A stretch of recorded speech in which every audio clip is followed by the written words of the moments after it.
ओम भूर्भुवः स्वः तत्सवितुर्वरेण्यं भर्गो देवस्य धीमहि धियो यो नः प्रचोदयात्। नवौ देवाः क्षुधमिदवदं ददु ऋतासितमुप गच्छन्ति मृतवः त उतो रयि पूर्णपो नोप दस्यम न विदन्ते।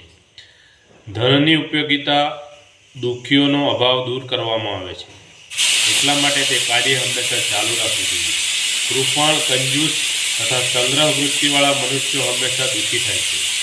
ધનની સંગ્રહખોરી ભય અને શંકા પેદા કરે છે. આથી પોતાની જરૂરિયાતમાંથી બચેલું ધન સમાજને અર્પણ કરવું જોઈએ. પરમેશ્વરે મનુષ્યને ભૂખ નહીં પરંતુ તેના રૂપમાં મોત જ આપી દીધી છે. દરેક પળે બસ ભૂખ ભૂખ અને ભૂખ જ. ન જાણે કેટલાય પ્રકારની ભૂખ તેને સતાવે છે. માત્ર પેટ ભરવા માટે ભોજનની ભૂખ નહીં પરંતુ ધન સંપત્તિની ભૂખ, પદ અને પ્રતિષ્ઠાની ભૂખ, ઇન્દ્રિયોની ભૂખ, અહંકારની ભૂખ, તેની આ બધી ભૂખ ક્યારેય તૃપ્ત થતી નથી. સંસારમાં જે કાંઈ છે તેના પર એ પોતાનો કબજો જમાવવા માટે વ્યાકુળ રહે છે. આવી સંગ્રહની વૃત્તિ રાખનાર હંમેશા કષ્ટ ભોગવે છે. ધન કમાયા પછી તેને વધારવામાં, ત્યારબાદ તેનું રક્ષણ કરવામાં અને વાપરવામાં, તેનો નાશ કરવામાં અને ઉપભોગ કરવામાં મનુષ્યને ઘણો બધો પરિશ્રમ કરવો પડે છે.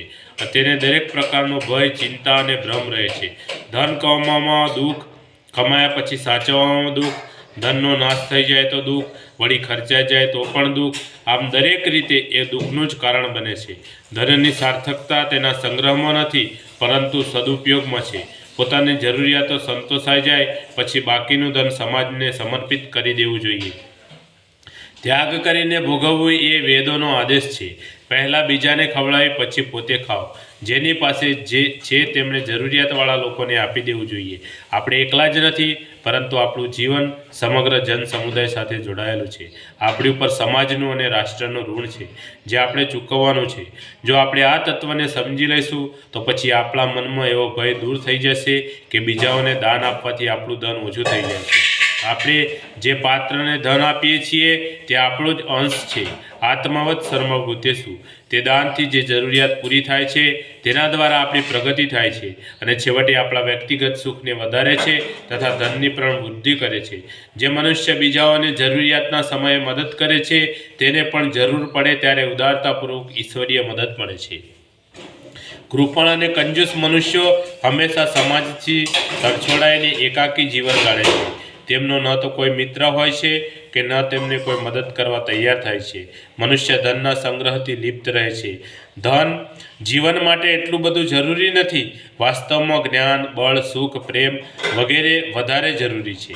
સંસારમાં ભૂખ્યા લોકોનું અને જેમના પેટ ભરેલા છે તેમનું પણ સમય આવે મૃત્યુ થાય જ છે. દાન આપનાર અને ન આપનાર બંનેનું મૃત્યુ થાય છે, પરંતુ તે બંને વચ્ચેનો તફાવત માત્ર એટલો જ છે કે દાન આપનારને અમૂલ્ય સંપત્તિ પ્રાપ્ત થાય છે. તેનું ધન ક્યારેય ઓછું થતું નથી. જ્યારે દાન ન આપનાર મનુષ્ય આ બધી જ બાબતોથી વંચિત રહીને દુઃખી અને જીવતા મરદા જેવું સંકુચિત જીવન જીવે છે. દાન તેવો જ આપે છે કે જેમનામાં પવિત્ર આત્મબળ હોય. બોલીએ સદગુરુ ભગવાનનો જય. आज का आनंदनो जय. आद्य शक्ति माँ गायत्री मातनो जय. पोतपोताना मात પિતાનો જય. કુળદેવી માતનો જય. ઓમ ગમ ગણપતે નમઃ. પાર્વતી પતય હર હર મહાદેવ હર.